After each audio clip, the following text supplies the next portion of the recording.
Building Doctor Crack Stop Fibre is a polypropylene-based fiber product.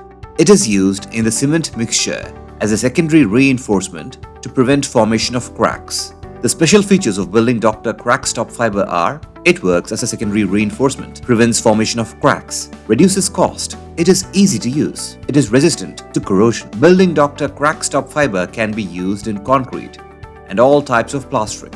Before using this product, Building Doctor Crack Stop Fibre, it is mandatory to wear appropriate protective gear.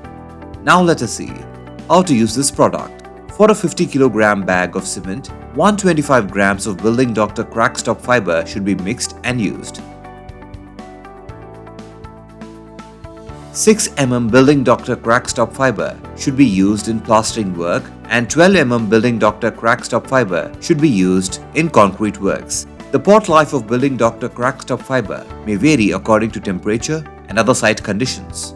Before using this product, carefully follow the instructions shown in the video.